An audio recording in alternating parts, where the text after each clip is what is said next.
الله تعالى وبركاته.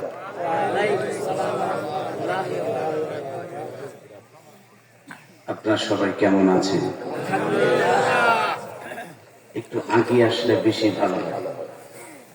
এই যে মাঝে ফাঁকা দেখছি পিছনে, প্লিজ একটু দয়া করে একটু আগে আসেন।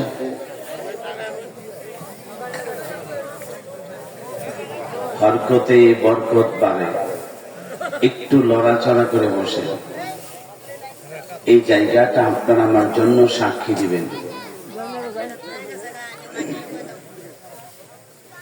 إن الحمد لله الذي أقر بالذي خلق الإنسان وعلمه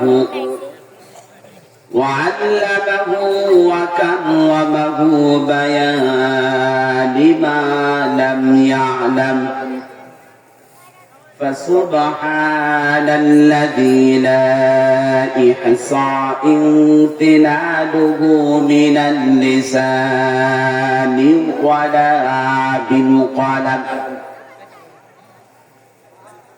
ونشهد أن لا إله إلا الله وحده لا شريك له ونشهد أن سيدنا وحبيبنا وطبيبنا وطبيب أرواحنا محمد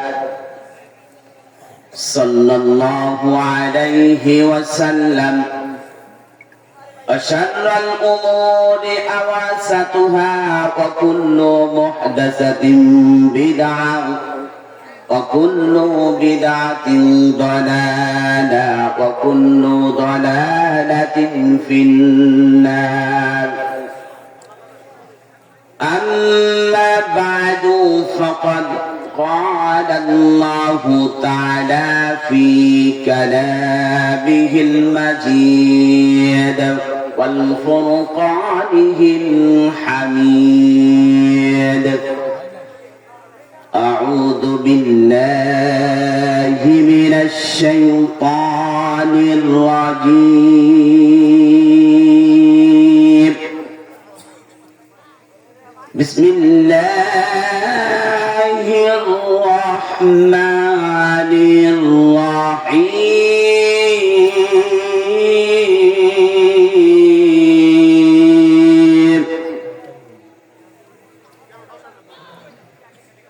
إذا جاء نصر الله والفتح ورأيت الناس يدخلون في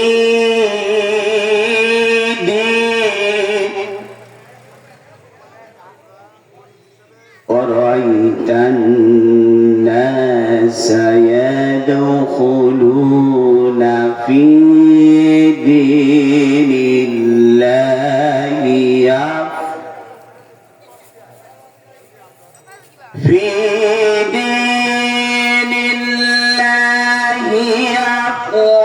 أفواجا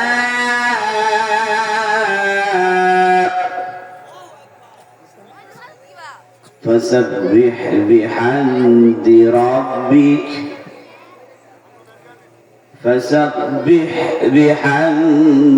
ربك واستغفر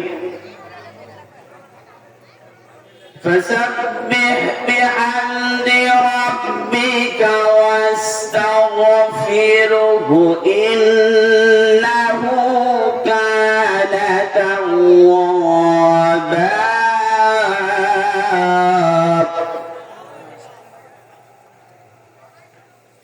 صدقت يا ربنا يا أيها الإنسان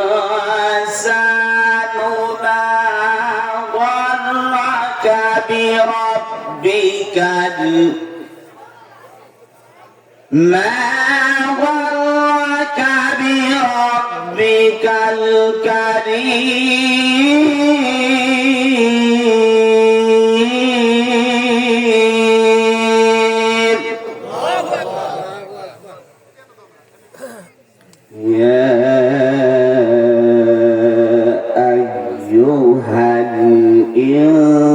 الإنسان ما غرك بربك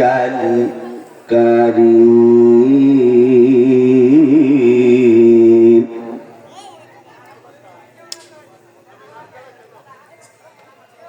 إن الله وملائكته يصلون على النبي يا أيها الذين آمنوا صلوا عليه وسلموا تسليما সবাই দরুদ ইব্রাহিম পড়ুন اللهم صل على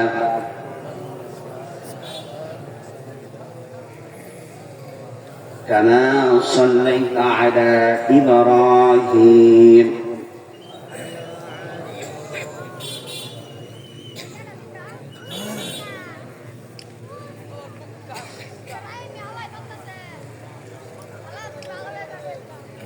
পৃথিবীতে কেউ স্থায়ী হয় না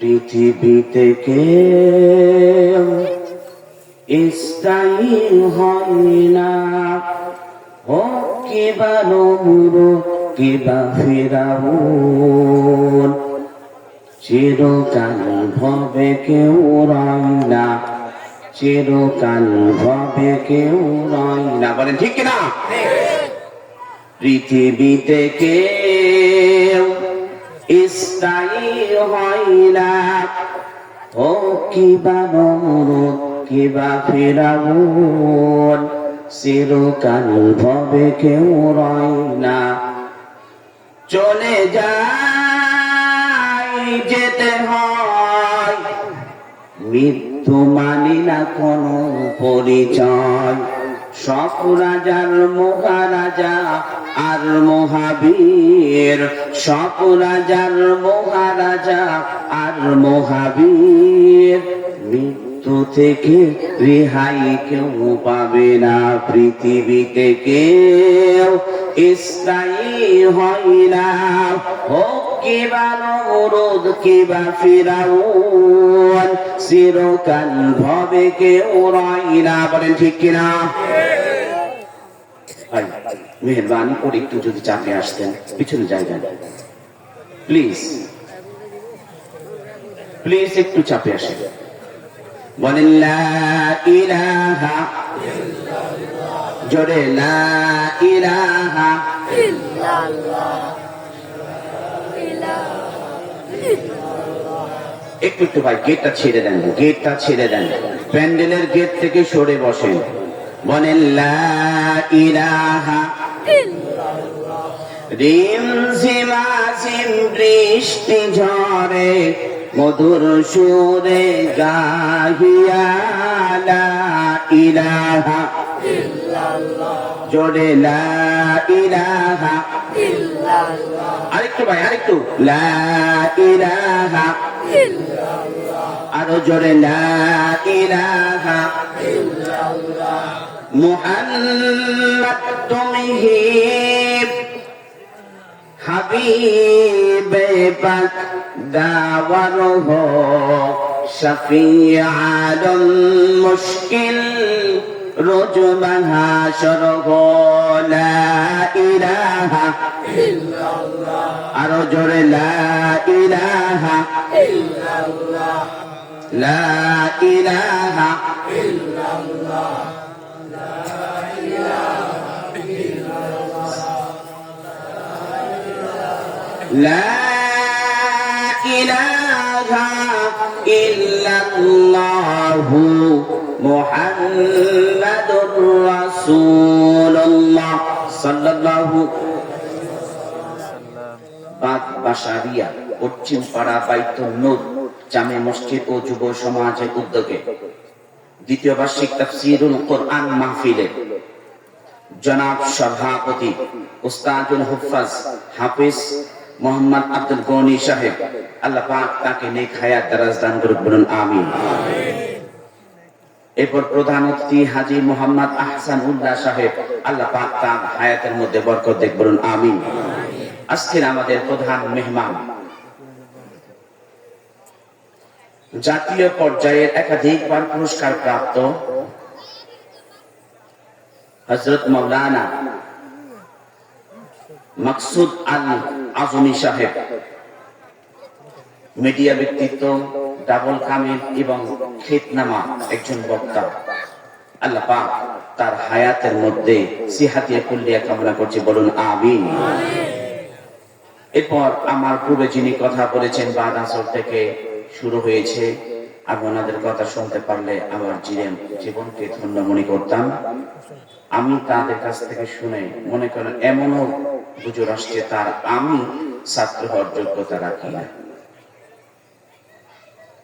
বিশ্বনবী সাল্লাল্লাহু আলাইহি ওয়াসাল্লাম তিনি বলছেন, ইয়া রব ইন্নী আবদুক ওয়া ইন্নী আবদুক নিয়ামাতি নিয়াতি সিয়াতি সিয়াতি কিরাদিন ফি হুকমি। আল্লাহ, আমি গোলামের ঘরের গোলাম, বান্দির ঘরের গোলাম, আমার চুলের চুটি তোমার হাতের মুঠোয়। তিনি কে? আল্লাহ। যদি বলেন তিনি কে? আল্লাহ। আপনার আমার মালিক কে? আল্লাহ। আসমানের মালিক কে? আল্লাহ। খালাকাস সামাওয়াতি বিগাইরি আমাদিন তারাউনাহা। আল্লাহ রাব্বুল আলামিনের হাবিব জনাব মুহাম্মদ রাসূলুল্লাহ সাল্লাল্লাহু আলাইহি ওয়াসাল্লাম বলেন, তার কাছে কোরআনুল কারীমের আয়াত নাযিল করে দিলেন, তোমরা কি আসমানের দিকে তাকিয়ে দেখো না? খালাকাস সামাওয়াতি ওয়াল আরদি তারাউনাহা, আমি এই বিস্তীর্ণ আসমানটাকে সৃজন করেছি। কেমন আসমান? আপনি আমি ছোট্ট একটি বাড়ির ছাদ লটকায় রাখতে পারি না, তার জন্য কত প্রকার খুঁটি ব্যবহার করছি। আল্লাহ পাক এই আসমানটাকে তৈরি করেছেন। এই আসমানের যতটুক আছে তার থেকে দ্বিতীয় আসমান দ্বিগুণ বড়, এরপরে তৃতীয় আসমান আরো দ্বিগুণ বড়, তৃতীয় আসমানের পর চতুর্থ আসমান, ওই তৃতীয় আসমানের থেকে আরো দ্বিগুণ বড়। বলেন আল্লাহু আকবার। চতুর্থ আসমানের থেকে পঞ্চম আসমান আরো দ্বিগুণ বড়, পঞ্চম আসমানের থেকে ষষ্ঠ আসমান আরো দ্বিগুণ বড়, ষষ্ঠ আসমানের থেকে সপ্তম আসমান এত বড় পৃথিবীর কোন মানুষের আগামাতা করার ক্ষমতা নাই। বিশ্বনবী সাল্লাল্লাহু আলাইহি ওয়াসাল্লাম তিনি বলেন, যদি কোনো বান্দা সে যদি 1 ঘন্টা যদি আল্লাহর সৃষ্টির কলা কৌশল নিয়ে যদি চিন্তা ভাবনা করে, ওই ব্যক্তির আমলনামায় 60 বছর নফল ইবাদত দাঁড়িয়ে দাঁড়িয়ে করলে যেই নেকি হবে, আল্লাহ পাক সেই নেকি তার আমলনামায় দিয়ে দিবেন। বন্ধুগণ, আমি আপনাদের সামনে সূরাতুন নাসর এবং সূরাতুল ইনফিতর থেকে একটি আয়াত উপস্থাপন করেছি। এই বিষয়বস্তু হলো বিচার ব্যবস্থা। বলেন কি? আমার সঙ্গে কথা বলবেন, কথা বললে বয়ান উঠাইতে পারবো, কথা যদি না বলেন উঠাইতে পারবো। বলেন কি ব্যবস্থার উপরে আজকে কথা হবে? আরো জোরে সবাই একসঙ্গে, মুখ বন্ধ থাকবে না। আল্লাহ পাক বলেন, এই পৃথিবী এমন করে সাজিয়ে গুছিয়ে দিয়েছি, বান্দা দেখো তুমি সৃষ্টি তোমার আরেকজন আইন মানতেছে না, তোমার আইন গরু আরেক গরুর আইন মানে না, ছাগল আরেক ছাগলের আইন মানে না। বলেন ঠিক কিনা?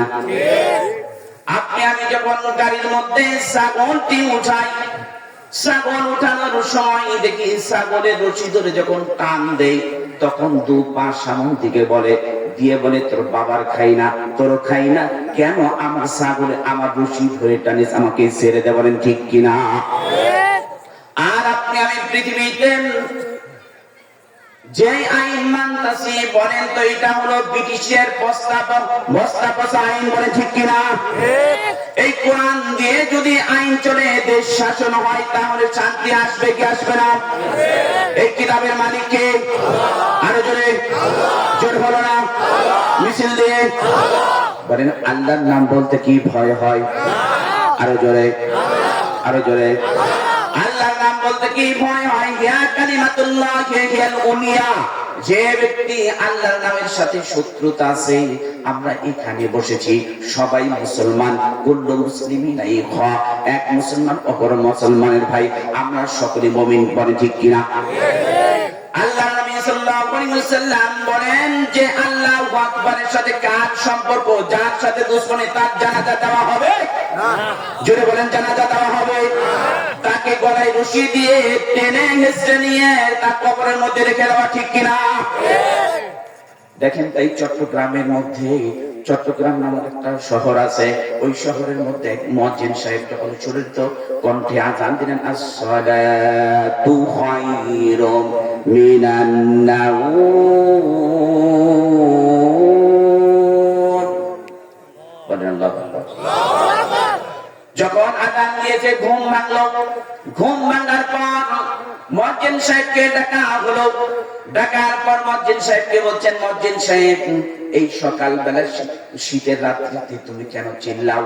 তখন বলতেছে, না আমি তো চিল্লাইনি, আমি সেই আল্লাহর বাণী, আমি সেই ধ্বনি উচ্চারণ করেছি মাইকে।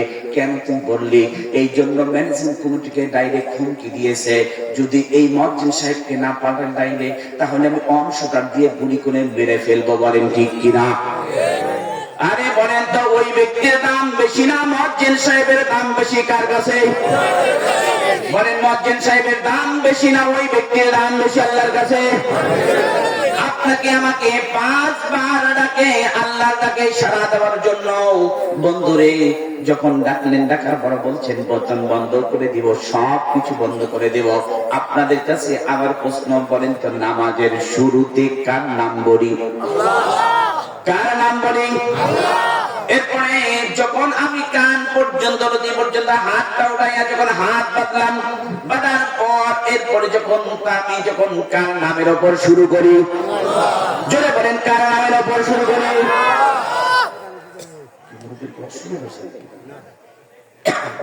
কথা বলেন, একটু বলতে দেন। এই গোছা নিয়েছে আর 2 মিনিট, ইনশাআল্লাহ আমরা লাইনে চলব। এরপরে বলতেছেন, মুয়াজ্জিন সাহেবের বেতন বন্ধ, খতিব সাহেবের বেতন বন্ধ, সব কিছু বন্ধ। তাহলে বলেন তো দেখি, এই কথাটি আজ থেকে 1450 বছর আগে আবু জিহ্লা বলেছিলেন, বলেন তিনি কে? আবু জিহ্লা।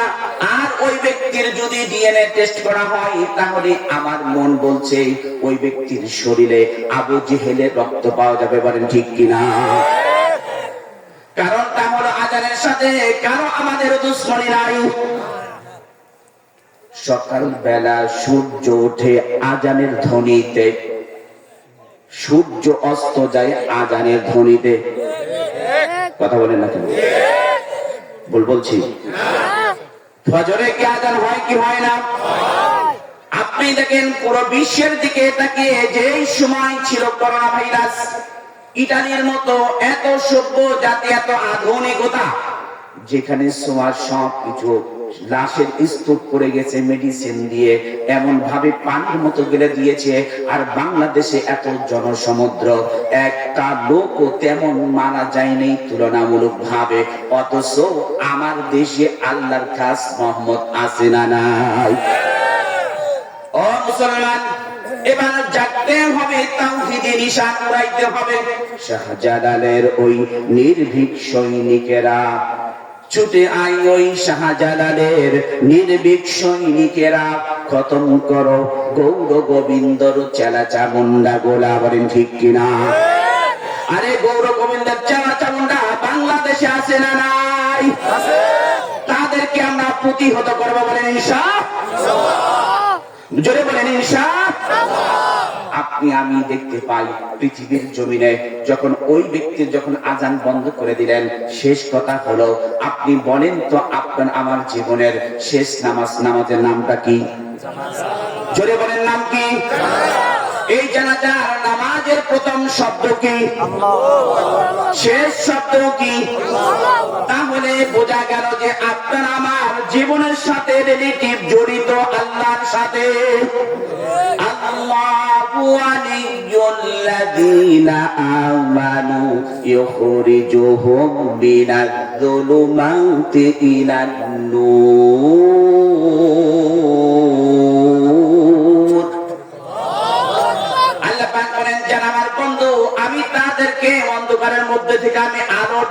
নিষাদ ঈমানদারকে, কাদেরকে? আমরা সবাই ঈমানদার, বলেন আমরা কি? এরপরে দেখেন এটা যাওয়ার পর আবার বলো সুন্দর করে উঠছে একটার পর একটা। আমি যদি বলতে যাই তাহলে সব কিছু চলে যাবে। আমি শর্ট বলছি, যেহেতু প্রধান বক্তা আছেন, উনি অনেক বড় মাপের আলেম, উনি অনেক বড় মিডিয়া ব্যক্তিত্ব, আবার উনি সবচেয়ে সুন্দর করে বলবেন, ওনার সুর আরো সুন্দর। আল্লাহ নবী সাল্লাল্লাহু আলাইহি ওয়াসাল্লাম বলেন বিচার ব্যবস্থার অবকাঠামো কি সম্পর্কে আজকে বয়ান হবে। বিচার ব্যবস্থা কি ব্যবস্থা আপনাদের এলাকায় হয়? গ্রাম্য সালিশ হয়? আমি আপনি দেখতে পাই, আমি যেহেতু আইন বিভাগের ছাত্র, ভালো করে একটু খেয়াল করেন, ভালো করে একটু খেয়াল করে দেখেন, আপনি আমি দেখতে পাই বিচার 4 রকমের হয় পৃথিবীতে, আর আল্লাহ বিচার করবেন সালাস 3 রকম। কয় রকম? আরো জোরে, জোর হলো না, সবাই মিলে কাল মিলিয়ে। পৃথিবীতে কয় রকম বিচার চলে? 1 নাম্বার বিচার হলো গ্রাম্য সালিশ। আপনার আমার যদি পছন্দ না লাগে তাহলে বলি আমার এই বিচারটা পছন্দ নয়, এই বিচারটা আমার পছন্দ নয়। এই কথা যখন বললাম, বলার পর ও বন্ধু, বলার পর আমি এটা মানছি না, তখন কি করছি যে আরো সুন্দর করে বিচার ব্যবস্থা করতে হবে। কি আমি এখান থেকে চলে যাব জজ কোর্টে, জজ কোর্টে যখন চলে গেলাম, জজ কোর্টে যাওয়ার পর ওইখান থেকে চলে গেলাম হাইকোর্টে, হাইকোর্টে বিচার ব্যবস্থা পছন্দ হলো না, বলছে আমার বিচার সন্তোষজনক হইল না। কিন্তু আপনি আমি বলতে পারবো না যে আমি বিচার মানি না, বলতে পারবো? এরপরে দেখেন দ্বিতীয়ত, তৃতীয়ত, চতুর্থবার বলতেছি supreme court, high court. Supreme কোর্টে যখন গিয়েছি, আমি বিচার মানি না, আল্লাহ পাক বলেন আমার বিচার হবে কয় রকম? আরো জোরে, আমি আল্লাহ বিচার করব 3 রকম। কুল্লুহুম আতিহিম ইয়াওমাল কিয়ামাতি ফারদা। 19 নম্বর সূরা, সূরাতুল মারইয়াম, 16 নম্বর পারা, 10 নম্বর পৃষ্ঠার 15 নম্বর লাইনের 95 নম্বর আয়াতে আল্লাহ পাক বলেন ওয়াকুল্লুহুম আতিহিম ইয়াওমাল কিয়ামাতি ফারদা। আল্লাহ পাক বলেন পৃথিবীর জমিনে আমি হাসরের মাঠ যখন কায়েম করব, ওই হাসরের মাঠে সবাইকে আমি একা একা করে ডাকবো। কয়জন করে? সবাই বলেন কয়জন? আবার দেখেন আমি বলতেছি, এরপরে ইয়াউমা নাদউ কুল্লু উনাসিন বিইমামিহিম, 17 নম্বর সূরা, সূরা বানী ইসরাঈল, 15 নম্বর পারা, 8 নম্বর পৃষ্ঠার 3 নম্বর লাইনের 71 নম্বর আয়াত। আল্লাহ পাক বলেন ইয়াউমা নাদউ কুল্লু উনাসিন বিইমামিহিম, 2 নম্বর পয়েন্ট, তার নেতা সহকারে ডাকবেন। সবাই পড়েন কি সহকারে? আপনি আমি যখন নেতা বলি মসজিদের ইমাম সাহেব হুজুরকে, বলেন তো এই মসজিদে কতজন লোক নামাজ পড়েন? 500, 2000, 5000। আর একজন মেম্বার হবে, তার 7 থেকে 8000 লোকের জনগণের নির্বাচন করবেন, তিনি হবেন মেম্বার। এরপরে চেয়ারম্যান, আরো হাজারো হাজারো লোকের। এরপরে হবেন কমিশনার, কমিশনার পরে হবেন এমপি, মেয়র, পৌর মেয়র, যারা আছে দক্ষিণ সিটি এবং উত্তর সিটি কর্পোরেশনের যারা আছে সবগুলি বড় বড় জায়গায় যখন বসে যাবেন, তাহলে বলেন তাদেরকে কেমন হবে? আর সেই সম্পর্কে কোরআনুল কারীম বলেছেন, আপনি আমি এই ইমাম সাহেবের জন্য আমি দেখলাম মাইক্রোস্কোপ যন্ত্র দিয়ে ইমাম সাহেবকে যখন আমরা ঢোকাই, ইমাম সাহেবকে যখন আমরা নিয়োগ দেই, প্রথম নিয়োগ দেওয়ার সময় দেখি ইমাম সাহেবকে মদখোর কিনা, জিনাকার কিনা, তার বিবি পর্দায় থাকে কিনা। কিন্তু এগুলি সব কিছু মাইক্রোস্কোপ যন্ত্র দিয়ে দেখার পর, বন্ধু আপনাদেরকে আমি প্রশ্ন করি, তাহলে আপনি আমি আমাকে জবাব দিয়ে বলেন তো একজন মেম্বারকে ইমাম সাহেবের মতো দেখি? কথা বলেন। চেয়ারম্যান সাহেব, মেয়র, এমপি, মন্ত্রী, তাহলে বলেন তো আল্লাহ পাক বলেন আমি তোমাদেরকে ইমাম নির্বাচিত করা শিখাই। এখন আমার কথার জবাব দেন, প্রাইমারি স্কুলের হেডমাস্টার কয়জন? কলেজের প্রিন্সিপাল কয়জন? ভার্সিটির চ্যান্সেলর কয়জন? আপনার আমার রব, মালিক, আইনদাতা, বিধানদাতা, শাসনকর্তা, তিনি কয়জন? জোরে বলেন কয়জন?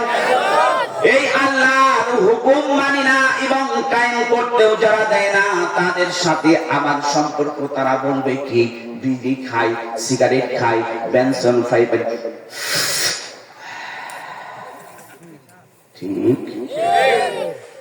ঠিক এই মসজিদের ইমাম সাহেবকে আপনাদের কোনদিন বলছে যে ভাই একটু জর্দা খান, বিড়ি খান? তাহলে দেখেন ইমাম সাহেব এইগুলি বলছি না, অথচ মিম্বার সাহেব এটি বলতেছে। আবার দেখেন দুর্ভাগ্যজনক করেও সত্য, বর্তমানে যারা নেতৃত্ব দিতে আছেন একজনও ভালো লোক নয়। সমাজের যারা নেতৃত্ব দিচ্ছে একজন নামাজ ঠিক মতো পড়ে। কারণটা হলো যিনি সভাপতি তিনি খান সুদ। জোরে বলেন কি? বলেন সুদ খাওয়া হারাম না হারাম? কি আপনাদের এই এলাকায় আছে নাকি? আমাদের এলাকাতে আছে। যিনি সভাপতি তিনি সব ট্রিতে বসি বড় সুদ খান। চলে বলেন কি খান? আরে সুদ খাওয়ার ভয়াবহতার একটা বলছি। মসজিদের একজন মুসল্লি, আবার এখন যেখানে আছি এর পূর্বে আরেকটা মসজিদের খতিবের দায়িত্ব পালন করেছি, ওখানে দেখলাম একজন সুদ খাইতো, বিশাল টাকার পাহাড় মালিক বানিয়েছেন। একটা ছেলে একটা মেয়ে যখন সম্পর্ক করে ছেলেটা বিবাহ করলো, বিবাহ করার পর এমন একটা সময় আসলো তার বাবা মা তাকে মানে না। কারণ তাদের নিয়ত ছিল যে সবচেয়ে বড় জায়গায় বিবাহ দিবেন, সবচেয়ে বড় বিয়াই হবে, বড় 5তলা 10তলা বাড়ির মালিক। আমার যেমন 5-10 তলা বাড়ি আছে ঠিক তেমনি ভাবে এমনি করে দিব। এরপর হঠাৎ একদিন মার সঙ্গে যখন সন্তানের ঝগড়া লেগে যায়, কথার কাটাকাটি লেগে যায়, তখন ছেলেটি দরজা দিয়ে রয়েছেন। দরজা দেওয়ার পর সেই দিন 7 দিন পর্যন্ত মা তার কোনো খোঁজ খবর নেয় না। খোঁজ খবর না নেওয়ার কারণে তখন দেখলেন কি দরজা জানালা লাগিয়ে দিয়ে বিবির যে রন্না ছিল, বিবি গেছেন বাবার বাড়িতে। বউ যখন মিস্ত্রি যখন বাবার বাড়ি চলে গেল, চলে যাওয়ার পর তিনি করলেন কি একা একা, খাওয়া নাই, কোনো কিছু নাই, রান্না করা কোনো কিছু নাই। গলার মধ্যে রান্না পেছে ফ্যানের সাথে যখন ঝুলে পড়ছে, 1 সপ্তাহ পর দেখছেন আমার পরিজাত টুকরা সন্তান কেন বের হইতেছে না, এখনো কিন্তু বার হয় না। আমার এটা কারণটা কি আমি কোনো বুঝতে পারতেছি না। তখন সঙ্গে সঙ্গে দরজা ভেঙে ফেললেন। স্টিলের দরজা ছিল, কাঠের দরজা, 2টা দরজার পর প্রথম হলো স্টিলের, এরপরে কাঠের দরজা, 2টি দরজা ভেঙে দেখে যে ফ্যানের সঙ্গে তার বিবির রন্না পেঁচিয়ে আত্মহত্যা করেছে। এটা বললাম স্বাভাবিক হলো। সুদের পাপ কি? সুদ খাইলে কি হয়? আরে আপনি আমি সুদ খাই, দেখেন এই সুদ যারা খাবে তার সন্তান তার কথা শুনবে? এমনি করে ফাঁস করতে মারা যাবে। বাস্তব দেখবেন কয়েকদিন পর। এরপর দিন বিশ্বনবী সাল্লাল্লাহু আলাইহি ওয়াসাল্লাম বলছেন, যে ব্যক্তি 1 টাকা সুদের খায় মার সঙ্গে 42 বার জিনার গুনাহ তার আমলনামায় ওঠে। ও বন্ধুগণ, আপনি আমি যখন দেখছি সুদ সুকান খাওয়া হলো হারাম, কিন্তু ওটা কালো খিঞ্জির, ওইটাকে দেখতেও পছন্দ মনে হয় না, ভালো হয় না, কিন্তু ওই সুকার খাই না। কিন্তু আপনি আমি টাকাটা সুন্দর, ওইটার মধ্যে সুকারের মতো কালো নয়, কিন্তু ওই টাকাটা পকেটে নিতে আপনি আমি অনেক ভালোবাসি, ঠিক কিনা? বলেন তো সুদ ছেড়ে দিতে হবে কিনা? সুদ খাবেন না কে কে হাত তুলে দেখান। এই দেখেন তো কে কে হাত উঠায় নাই। আমি মনে করবো ওর মধ্যে আবু জেহেলের রক্ত আছে, ওর মধ্যে আবু জেহেলের রক্ত আছে। কে কে হাত উঠান। এই ক্যামেরাম্যান সাহেব আপনি ঘুরান, ঘুরে দেখেন, ঘুরান, সব ঘুরে উঠেন। আল্লাহ এই মহল্লাকে সুদ মুক্ত করে দাও, বলেন আমিন। ঘুষ মুক্ত করে দাও, আল্লাহ সকলকে 5 ওয়াক্ত নামাজি বানায় দাও, বলেন আমিন। হাত নামান। ফতোয়া কিন্তু আজকে আপনারাই দিয়েছেন, বুঝেন। এরপর দ্বিতীয়ত হলো যে কথা বলতেছিলাম, আপনার আমার নেতা কেমন হওয়া উচিত, আপনার আমার নেতা কেমন হবে। ফালান তালুমুনি ওয়ালুমু আনফুসাকুম। 14 নম্বর সূরা ইব্রাহিম 13 নম্বর পারা 6 নম্বর লাইনের 17 নম্বর পৃষ্ঠার 22 নম্বর আয়াত। আল্লাহর হাবিব সাল্লাল্লাহু আলাইহি ওয়াসাল্লাম বলেন, সেই দিন তাদেরকে ডাকবেন, দাউতুকুম ফাস্তাজাবতুম লি, তুমি আমার দিকে এগিয়ে আসো। আমি দেখেছি একটা সিগারেটের প্যাকেট দিয়েছি, 500 টাকা দিয়েছি, একবার পেট ভরে খাওয়াছি, বা একটা বিরিয়ানির প্যাকেট দিয়েছি, তোমরা সঙ্গে সঙ্গে আসছো। আজ বিভীষিকাময় দৃশ্য। ও নেতা, আপনি আমাদেরকে একবার সুযোগ দেন না, সুপারিশ করে জান্নাতে নিয়ে যান না। তখন বলছেন, কিভাবে আমি জান্নাত নিয়ে যাব? আমি তো নিজেই এরাফসি করছি। আমার তোমার কোন সমস্যা, সব চিনতে বড় সমস্যা। এখন আমি নিজেই পাই না কুল, আমারই কোনো থাকার জায়গা নাই, আমাকে কে সুপারিশ করবে? আমি সব চিনতে বড় সমস্যায় সমস্যিত। এখন তোমাদেরকে ডাকবে কে বলেন তো? সেই দিন আপনি আমি একা কিনা? কথা বলেন, একা কিনা? নেতা আছে, নেতা আছে। নেতা কেমন হওয়া দরকার? ডক্টর শফিকুর রহমান এমন জিন্দা আল্লাহর ওলি, বাংলাদেশের জামাত ইসলামের আমির। বলে ঠিক কিনা? আরে ভয় পান কেন? দেখেন তো, আপনার আমার ঠিক আমি বলছি, গত মাহে রমজান মাসে ঢাকা ভার্সিটির যখন পূর্ব চত্বরে বটতলার মধ্যে যখন কোরআন কারিমের তিলাওয়াত হলো, সঙ্গে সঙ্গে দেখলেন ডাকার পর তাকে সাসপেন্ড করা হলো, বরখাস্ত করা হলো। কারণ ওই বিভাগের যিনি প্রধান ছিলেন, কোরআনটা পড়েন তো এটা কার দেওয়া? কোন দলের? আওয়ামী লীগের, জামাতের, বিএনপির, জাতীয়বাদীর, কমিউনিস্ট, বাম দল, আম দল। আমরা খাবো কি বল? ঠিক না? কোরআন কার দেওয়া? نزل على محمد وهو الحق من ربهم।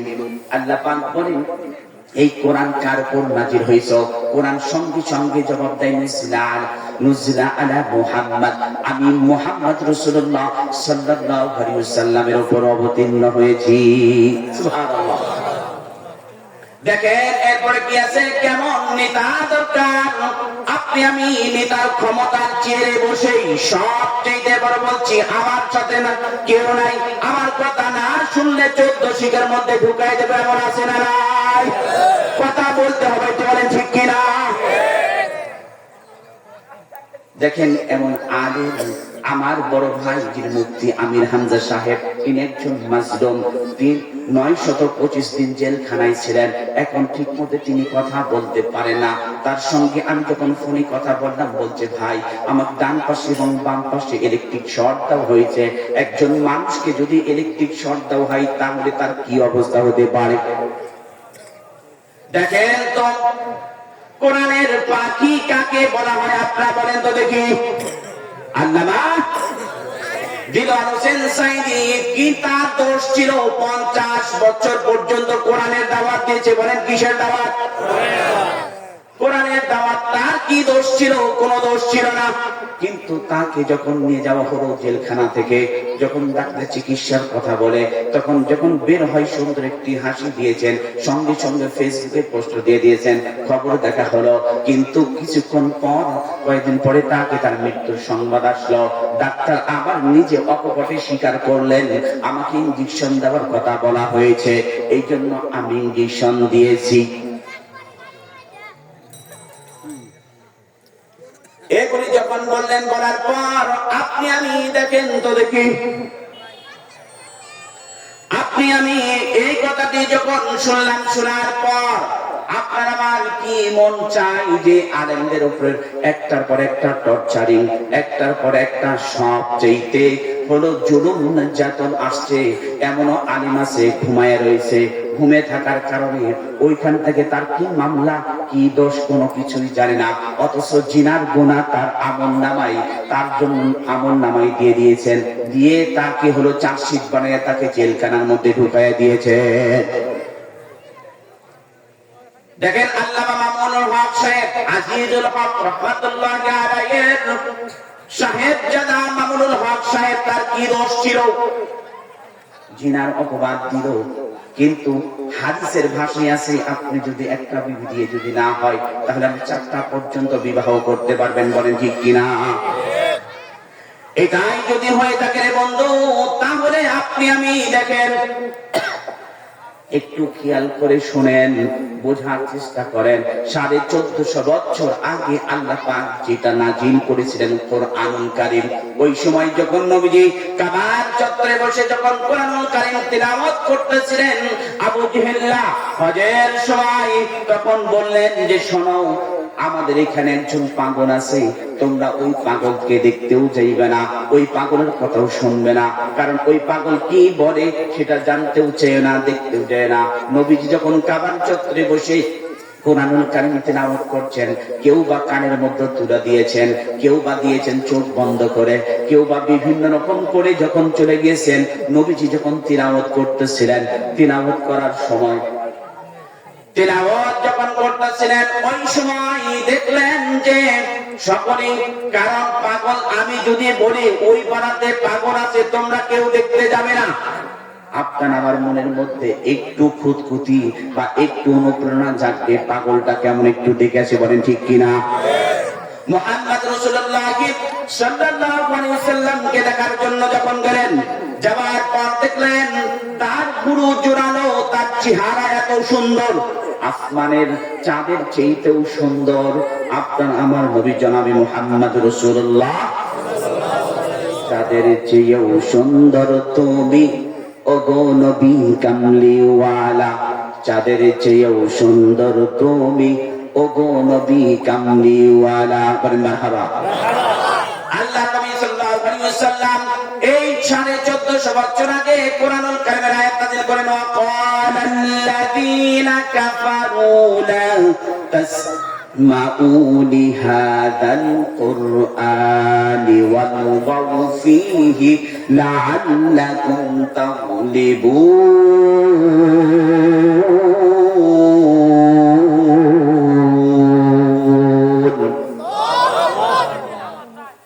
সেই সময়কে তড়িঘড়ি করে আইন পাস করলেন। আইন পাস করার পর ঠিক সেম করে কি 1450 বছর আগে যেটা হয়েছে এই রমজান মাসে ঠিক ঢাকা ভার্সিটিতে সেটাই ঘটেছে, বলে ঠিক কিনা?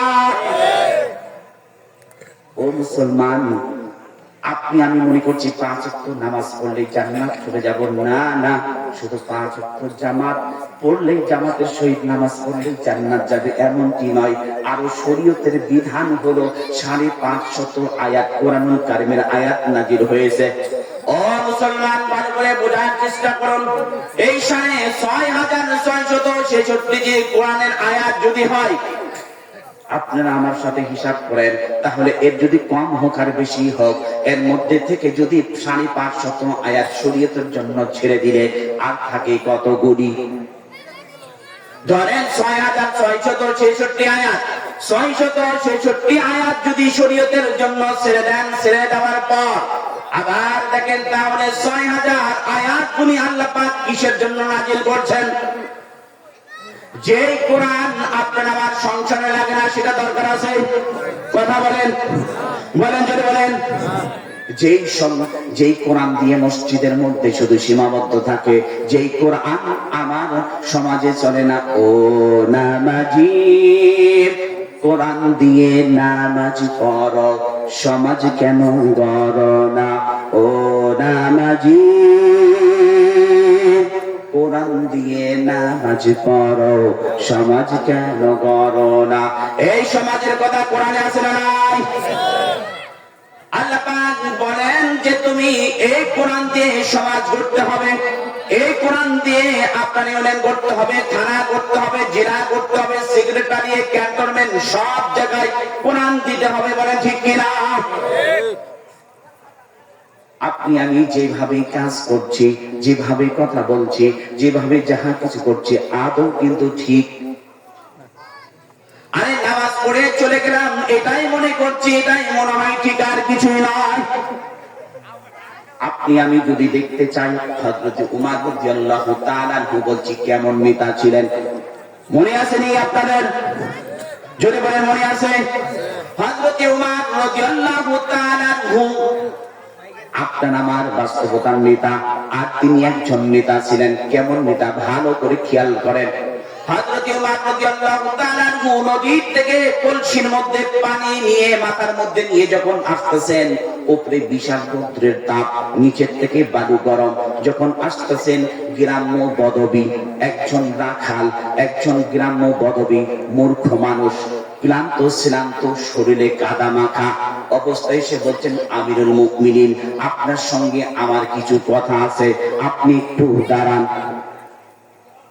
বলেন তো দেখি, আপনি আমি যদি চেয়ারম্যান সাহেবকে এই অবস্থাতে দাঁড়াইতে বলি, দাঁড়াবে? জোরে বলে, আরো জোরে। নামাজ কি আমার পড়ছে? একটা চিন্তা করেন।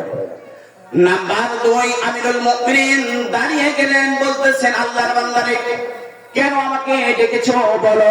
তখন বলছেন, আমিরুল মুমিনিন, আমার কথা শোনেন, আপনি এই মাথার কলসটা একটু মাটির মধ্যে রাখেন।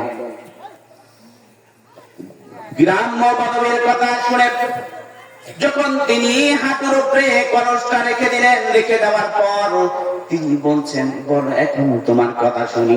তখন বলছেন, হুজুর, আমার এই কথাতে মন ভরে না, মেহেরবানি করে যদি আপনি কলসটা নিচে রাখেন মাটির মধ্যে, তাহলে আমি বলতে পারি। তখন বলতেছেন, আমিরুল মুমিনিন, আমি বুঝতে পারছি, এক হলো রৌদ্রের তাপ, 2 হলো বালুর গরম, পা রাখতে বড় কষ্ট হইতেছে। হুজুর, আপনি কলসটা এখানে মাটির মধ্যে রেখে দেন, কোনো সমস্যা নাই। তখন বলতেছে, তোমার কোনো সমস্যা না থাকতে পারে, আমি ওমর ভয় পাইতাছি, কলসের তলার মধ্যে পানির সঙ্গে যতগুলি এই জমিনের বালি উঠে চলে যাবে, আমি যদি ওইটা সম্পূর্ণ মুছে না রেখে যেতে পারি, তাহলে কিয়ামতের দিন এই জমির মালিক আমার বিরুদ্ধে মামলা দায়ের করবে আল্লাহর আদালতে। ও মুসলমান, দেখেন তো, আপনার আমার মেম্বার, চেয়ারম্যান, এমপি, মন্ত্রী কি এমন করে? আপনার আমার নেতা কি এমন করে? তাহলে আপনি আমি কার পিছনে চলছি, কার পিছনে ঘুরছি? দ্বিতীয় নাম্বার পয়েন্ট, হযরত উমর রাদিয়াল্লাহু তাআলা আনহু খলিফাতুল মুসলিমিন। আপনি আমি জানি, পুরো বিশ্বের মধ্যে সব জায়গায় ত্রাণ কল্যাণ আছে, ত্রাণ মন্ত্রী আছে, ঠিক কিনা? কথা বলেন, কথা বলেন। ত্রাণ মন্ত্রী আছে না নাই? ঠিক তেমনি ভাবে হযরত উমর রাদিয়াল্লাহু তাআলা আনহু আমিরুল মুমিনিন, মদিনার প্রেসিডেন্ট, ১,৫০০ মাইলের একজন প্রেসিডেন্ট হওয়ার পর যখন তিনি শুক্রবারের দিন খুতবা দিচ্ছেন, এর পূর্বে সভা করার জন্য 1-2 গজ করে কাপড় বরাদ্দ ছিল। 2 গজ করে যখন কাপড় বরাদ্দ হয়ে গেল রে বন্ধু, তখন সবার জন্য ভাত। শুক্রবারের দিন জামা পড়ছেন নতুন, কিন্তু জামাটা লম্বা। মাঝখান থেকে একজন উঠে দাঁড়িয়ে বলতেছে, আমিরুল মুমিনিন, আপনার শুক্রবারের খুতবা বন্ধ করেন, আপনার সঙ্গে আমার কথা আছে। তখন বলতেছেন, আল্লাহর বান্দা চুপ হয়ে গেলেন। আমিরুল মুমিনিন আব্দুল্লাহ দাঁড়িয়ে বলতেছেন, আল্লাহর বান্দা, তোমার সঙ্গে আমার পিতার কি কথা আছে? আমিরুল মুমিনিনের সঙ্গে কি কথা আছে তুমি বলো। তখন বলতেছে যে, আমার সকল জনসাধারণের জন্য 2 গজ, আমিরুল মুমিনের জন্য 2 গজ। তাহলে এত 2 গজ দিয়ে আমাদের জামা হয় না। আর আমিরুল মুমিনিন তিনি প্রধানমন্ত্রী থেকে, তাহলে এত বড় এত 2 গজ আর জামা পেলেন কোথায়? বলেন তো দেখি, আপনার আমার শক্তি আছে, 10 কেজি গম দিলেন, সেখানে 5 কেজি দিলেন কেন? কথা বলেন, বলতে পারবো কেন শক্তি নাই? আপনি আমি যদি ইসলামিক আন্দোলন যদি করি, তাহলে অবশ্যই বলতে পারবো। কোরআনের আইন যদি প্রতিষ্ঠিত হয়, তাহলে বলা সবার জন্য সম্ভব। ফালা খাউফুন আলাইহিম ওয়ালা হুম ইয়াহজানুন। আল্লাহু আকবার। আল্লাহ পাক বলেন বান্দারে কোরআন দিয়ে যখন তোমার জীবন গড়বা, রাষ্ট্র, ব্যক্তিগত জীবন, পারিবারিক জীবন, সাংসারিক জীবন, রাষ্ট্রীয় জীবন, তাহলে তোমার ভয়ের কোনো কারণ নাই, ত্রাসের কোনো কারণ নাই। আমি আল্লাহ, আমি রহমতের দরজা খুলে দিব, আসমানের জমিনের দরজা খুলে দিব, রহমতের সব কিছু দিয়ে তোমাদের জন্য ঘর পূর্ণ করে দিব। এরপরে দেখেন বন্ধুরে, আমিরুল মুমিনিন ছেলে বলছেন আব্দুল্লাহ, ও আল্লাহর বান্দা, 2 গজ আমার আর 2 গজ আমার পিতার, এই মিলে 4 গজ আমার বাবার ভালো একটি জামা নেই। পৃথিবীর জমিনের কথা বলতেছি, গত প্রান্তে গত জেনারা চলে গিয়েছেন একজন এমপির মেয়ের জুতোর সরকারি কর আসে 80,000। কত হাজার? সরকারি ট্যাক্স কত হাজার? তাহলে জুতোর দামটা কত? পাশের দেশ থেকে জুতো নিয়ে আসছে, এয়ারপোর্ট হয়ে আসছে, যখন ঢুকছে সরকারি ট্যাক্স দিতে হয়েছে 80,000। কত হাজার? আরে 80,000 হলে যেমন তেমন মানুষের 6 মাস সংসার চলে, বলেন ঠিক কিনা? তাহলে দেখেন আপনি আমি নামাজ পড়ছি, সব কিছু করছি, এটা কিভাবে? আরেকটা বাস্তবতা বলছি। মুফাজ্জল হোসেন মায়া ত্রাণমন্ত্রী ছিলেন, এটা হলো নারায়ণগঞ্জ। এই নারায়ণগঞ্জ জেলার 7টি খুন হয়েছিল, অ্যাটেম্পট টু মার্ডার। তার মেয়ের জামাই ছিলেন র্যাবে, এই র্যাব 1 থেকে তার মেয়ের জামাইয়ের সাথে তার এটার সম্পর্ক ছিল। যখন তিনি স্টিল মন্ত্রী, ওই সময় সব কিছু করে ধামা চাপা দিয়েছেন, এখন পর্যন্ত তার কোনো বিচার হয়নি, হবেও না ইলা ইয়াউমিল। দেখেন তাহলে ক্ষমতায় থাকলে কি তাই হয়? আয-যানিয়াতু ওয়াজ-যানি ফাজলিদু ওয়াহিদু কুল্লামিআতু জালদা। আল্লাহ পাক বলেন, যারা জিনাকারী পুরুষ আর জিনাকারী নারী, অবৈধদের জন্য যারা অবিবাহিত, তাদেরকে 100 বেতের আঘাত করে এলাকা থেকে তাড়িয়ে দিতে হবে, বলেন ঠিক কিনা? ঠিক তেমনি ভাবে হযরত আমিরুল মুমিনিন খলিফাতুল মুসলিমিন ওমর রাদিয়াল্লাহু তাআলা আনহু যখন ছেলে নাফিস খেয়েছিলেন, অর্থাৎ ফল, খেজুর, আপেল, এই জন্য মিশকাত শরীফের হাদিসে আসছেন আল্লাহ নবী সাল্লাল্লাহু আলাইহি ওয়াসাল্লাম বলেন, তোমরা একসঙ্গে আধা পাকা, পাকা, কাঁচা এই 3 রকমের খেজুর খাবে না, মাথার বিকৃতি ঘটবে। ফল যখন রেখে দিলেন, রেখে যাওয়ার পর পচিয়ে গুলে চলে গেলেন, এমনি সময় আব্দুল্লাহ নাফিস খেয়ে ফেলেছে, খাবার পর মাথার বিকৃতি ঘটেছে। যখন তিনি জিনা করে ফেললেন, জিনা করার পর এমনি যেন জিনা করলেন, জিনা করার পর এমন একটা পর্যায়ে চলে গেল, তখন সকলেই গানা বাজনা করতেছে, মন্ত্রীর ছেলে জিনা করেছে, এত বিচার হবে? বিচার হবে? বাংলার জন্য বিচার হয়? আরো জোরে, কোটি কোটি টাকা নিয়ে গেলে বিচার হয়? আরে কথা কোন না, বিচার হয় না? কেন বিচার হয় না? ওই ব্যক্তির টাকা আছে, আপনার আমার টাকা নাই। যার টাকা নাই তার বিচার হয়, যার টাকা আছে তার বিচার হয়। 500 টাকার পেটের ক্ষুধার তাড়নাতে একজন গরিব লোক 500 টাকা চুরি করেছে বা 100 টাকা চুরি করেছে, তাকে খাটের একটা পায়ের সাথে বেঁধে আমি ইচ্ছা মতো মারছি, গাছের সঙ্গে বেঁধে ইচ্ছা মতো মারছি, খুঁটির সঙ্গে বেঁধে ইচ্ছা মতো মারছি। আপনার আমার সব চাইতে কাদের মধ্যে বসে কাঁঠাল ভেঙে খাচ্ছে, আর শিক্ষিত চোর কলমের খোঁচা দিয়ে কোটি কোটি টাকা মানি লন্ডারিং করছে। কিন্তু ওই চোরদেরকে আপনি আমি একবারও বলতে পারি না, কোনো কিছু বলতে পারি না। তাদেরকে আসলে স্যার ভালো আছেন নাকি সালাম দিয়ে আরো সাধুর সম্ভাষণ জানায়া ফুলের মালা গলায় দিয়ে চলি, তাহলে চোরের মাল যে ভাঙেছে সবচেয়ে বড় চোর। জোরে বলেন ঠিক কিনা? তাহলে যদি এই চোর গলি হয় কেমন হবে? আর এই জন্য আল্লাহ নবী সাল্লাল্লাহু আলাইহি ওয়াসাল্লাম বলেছেন, ইমামুল আদিল শাকুন নিসা ফি ইবাদাতিল্লাহ আযজা ওয়া জাল্লা রাজুলুন কলবুহু ফিল মাসাজিদ।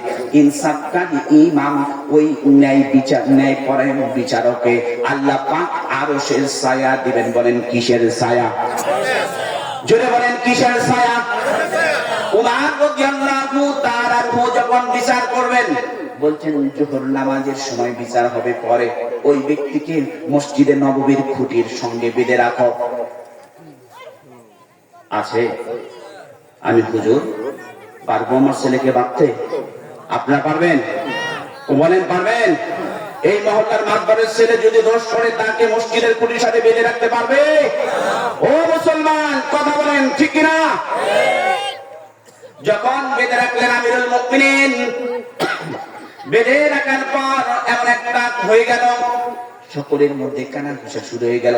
এই বিচার হবে না শুধু এমনিতে বিচার, বেঁধে রেখে শুধু এমনিতেই কথা বলছেন, না না, এর বিচার কখনো হবে না।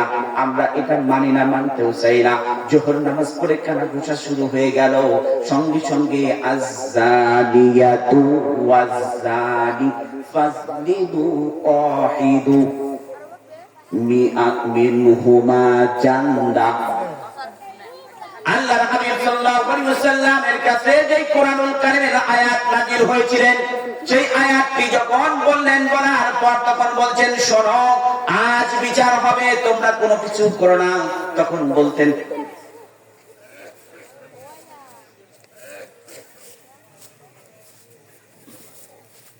তখন বলছেন, শোনো, এমন একটি সময় আসলো। এরপরে যখন তিনি বলছেন, শোনো ও মদিনার বাসিন্দারা, আল্লাহর বান্দারা, শোনো, আমি সকলের বিচার করব, শুধু আমার ছেলে নয়, কোরআন যা বলবে আমি তাই বলবো। ইয়া আইয়ুহাল্লাযীনা আমানু, হে ঈমানদাররা, শোনো, কোরআন কারীম যারা জীবন গড়েছে, এপারে মৃত্যু, ওপারে তার জন্য জান্নাত অপেক্ষা করছে। বলেন ঠিক কিনা? আব্দুল্লাহর বিচার শুরু হয়ে গেল। তাকে বলছেন, তুমি চাবুক মারো, যার প্রতি আদেশ করলেন। তিনি চাবুক মারলেন, আস্তে আস্তে করে মারছেন, কারণ মন্ত্রীর ছেলে। তখন বলছেন, শোনো, রাগে লৌহমানব একজন সাহাবী উমর রাদিয়াল্লাহু তাআলা আনহু সঙ্গে সঙ্গে বলছেন, শোনো, তুমি আমাকে ছেড়ে দাও। তিনি রাগ করে চাবুক নিয়ে বলছেন, ওয়াহিদ ইসনান সালাস আরবা খামস। যেই চাবুক মারে, চাবুকের সঙ্গে সঙ্গে রক্ত ফিনকি দিয়ে বের হয়ে যায়। ও বন্ধুগণ, ভালো করে বোঝেন, আকেল দিয়ে চিন্তা করেন তিনি কেমন নেতা ছিলেন, আর আপনি আমি কেমন নেতার অনুসরণ করছি, কাকে ভোট দিয়ে নির্বাচন করছি, কাকে আমরা নিয়ে আসছি। এটা যদি কোরআন এবং হাদিসের পার্লামেন্ট না হয়, তাহলে আবার সামনে আরেকবার আপনাদের মাথার উপর জালিম বসবে।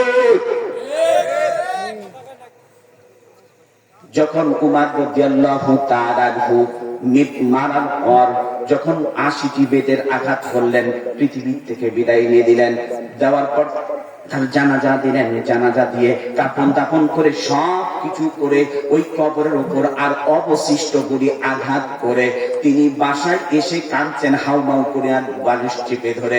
এই বালিশের মধ্যে আমার ছেলে শুয়ে থাকতো, আমার সব দেখতে ভালো হতো, আমি দেখতে পারতাম। স্ত্রীকে এসে বলতেছেন, স্বামী হে, আপনি কেন মারতে গেলেন? না মারলেও তো পারতেন, আপনি ছেড়ে দিতে পারতেন। তখন বলছেন, শোনো, ইয়া আইয়ুহাল ইনসানু মা গররাকা বিরাব্বিকাল কারীম।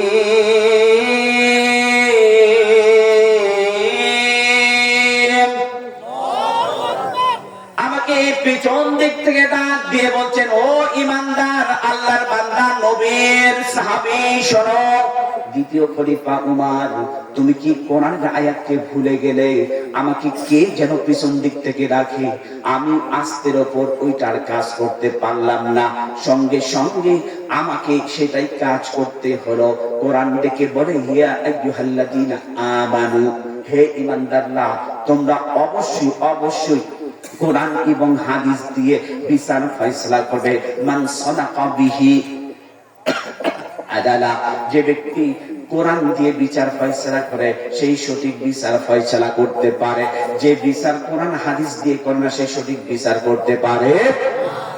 তাই দেখুন বন্ধুগণ, শেষ চোখে বলতেছি হলো এই, আপনি আমি ছোট্টবেলা 3 বছর থেকে আমি নামাজ পড়ি। আমার বাবা নিয়ে যায় কান্দের মধ্যে করে, মসজিদে নিয়ে যায়। আমার বাবা একজন হুজুর ছিলেন, জেনারেল শিক্ষিত হলেও তদানীন্তন কালীন মাকি স্কুলে কিন্তু আরবি পড়ানো হতো, উর্দু পড়ানো হতো, ঠিক কিনা? যারা বয়স্ক আছেন তারা কইতে পারবেন, ঠিক কিনা? এরপরে যখন এমনি বললেন, বলার পর গেলাম, যাওয়ার পর আস্তে আস্তে করে গত বছর আমার গ্রামের বাড়িতে আসলেন একজন দাওয়াত দিতে। আসার পর তার কাছে আমি জোহর নামাজের সময় বললাম, ভাই আপনি এখানে বসেন, চা নাস্তা নিয়ে এসে দিলাম। একজন ব্যক্তি খাচ্ছে না, তখন বলতেছেন কেন খান না? নামাজ পড়ে আসার পর বলতেছেন, হুজুর জানি না তো এই বিস্কিট কে বানাইছে। শিক্ষণীয় বিষয় বার করছে। তখন বললাম যে ভাই আপনি যেমন জানেন না আমিও তো তেমন ঠিক জানি না, এটা কে বানিয়েছে? তখন বললাম, শোনেন, এটা হলো সবকিছু আল্লাহ পাক ভালো জানেন, আল্লাহর উপর ন্যস্ত করে আপনি খেয়ে ফেলেন। কই না না হুজুর, এটা করতে পারি না, আমি চাও খাবো না। চিনি কোন হাতে বানাইছে, পবিত্র মানুষ না অপবিত্র মানুষ, সে সুদ খেয়ে বানিয়েছে না ঘুষ খেয়ে বানিয়েছে, এইটাও জানি না। তখন বললাম, এটা তো আমার ইনকামের টাকা, হালাল পয়সা, বৈধ পয়সা দিয়ে কেনা, আমার জন্য তো হালাল। তখন বলছেন, না হুজুর খাবো না, যেইখান থেকে ওজের দাওয়াত দেওয়ার জন্য পাঠিয়েছেন ওই ব্যক্তিকে বললাম, ভাই আমার কাছে যে ব্যক্তিকে পাঠিয়েছেন বলেন তো এই ব্যক্তি কি করে? তখন বলছেন, হুজুর কি হয়েছে? তখন দেখলাম যে হাতের মধ্যে তাসবিহ পড়ছরা, সুবহানাল্লাহ সুবহানাল্লাহ সুবহানাল্লাহ জপতেছে। জপার পর এরপর বলতেছেন যে আবার এত সুফিগিরি দেখাইতেছে, এত ভালো মানুষ সাজতেছে। সাজার পর যখন এমনি করলেন, সব কিছু করার পর দেখতে গেল আমার, বললাম ভাই এটা কেন? তখন বলতেছেন, শোনেন, ওই ব্যক্তির কিছু জমি ছিল, জমি বিক্রি করে ব্যাংকে টাকা রাখছে বইয়ের নামে। বলেন কার নামে? আরো জোরে, আরো জোরে, জোর হলো না। বিবির নামে টাকা রাখছে। তখন জিজ্ঞাসা করলে তিনি বলতেছেন, শোনেন হুজুর, আমি তো জমি বিক্রি করছি, বইয়ের নামে টাকা রাখছি, আর এখানে হলো বইয়ের নামে টাকা রাখছি, রাখার পর এখান থেকে টাকা বলেন লিল্লাহে তাকবীর, লিল্লাহে তাকবীর। প্রধান বক্তার আগমন, প্রধান বক্তার আগমন, লিল্লাহে তাকবীর। এরপরে বললেন যে শোনেন, আমি ওইখানে টাকা রাখি। আমি বললাম, ভাই এটা তো সুদ। তখন বললেন, এটা তো সুদ, ঠিক আছে হুজুর, আমি যে সুবহানাল্লাহ সুবহানাল্লাহ বলি, নামাজ পড়ি, এই যে সুদের টাকা খাইতাছি, এটা হলো কাটাকাটি, মাঝখানে জান্নাত যাবো পাও। কি যাবো পাও? আরে বলেন তো দেখি, এমন কায়দা লোক আপনার এলাকায় আছে নাকি? প্রথম কিন্তু আদা করেছেন, দেখেন 1 টাকা যে সুদের সুদ খায়, মার সঙ্গে 42 বার জিনার গুনাহ তার আমলনামায় ওঠে। বলেন কতবার? আরো জোরে, কতবার? আরো জোরে। আরে আমার জিনা তো করি না, কিন্তু আমার মার সঙ্গে এটা সবচেয়ে বড় খারাপ। আল্লাহ নবী সাল্লাল্লাহু আলাইহি ওয়াসাল্লাম বলেন, আমি যখন জাহান্নাম দেখতে গেলাম, আমাকে আল্লাহ পাক যখন দেখাইলেন, দেখানোর পর দেখলাম রক্তের একটি নহর, ড্রেন। ওই ড্রেনের মধ্যে কিছু লোক বসে শুয়ে রয়েছেন, তারা হামাগুড়ি দিয়ে যাচ্ছেন, উঠতে পারতেছেন না, রক্ত খাচ্ছেন, আবার পিছলিয়ে পড়ে যাচ্ছেন, রক্ত খাচ্ছেন, আবার পিছলিয়ে পড়ে যাচ্ছেন। এমনি করে যখন পড়ে যাচ্ছিলেন, তাকে জিজ্ঞাসা করা হলো, ইয়া রাসূলুল্লাহ, এরা কারা? তখন বলতেছে, এরা সব ছিল হলো সুদখোর। যদি বলেন কি খর? আরো জোরে, সুদ খাবো আমরা নাকি? খাবো? সুগার খাইবেন কে কে? হাত উঠান দেখি। সুদ খাইতেন, সুগার খান না, কিন্তু সুদ খাইবেন কে কে? হাত উঠায় দেখান। আজকে থেকে শপথ করবো, আর কোনদিন সুদ খাবো, আর কোনদিন সুদ খাবো।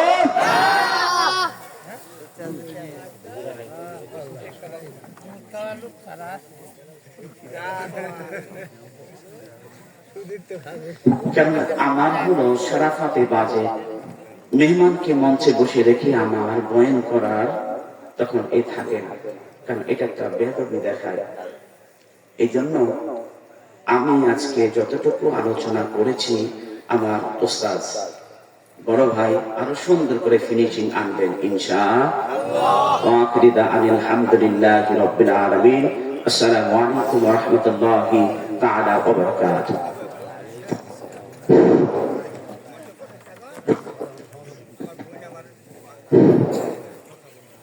মারহাবা হাফেজ কারি আবু তাহের আবু তোহা গোলাম রব্বানী সাহেব দীর্ঘ সময় বয়ান করতেছিলেন।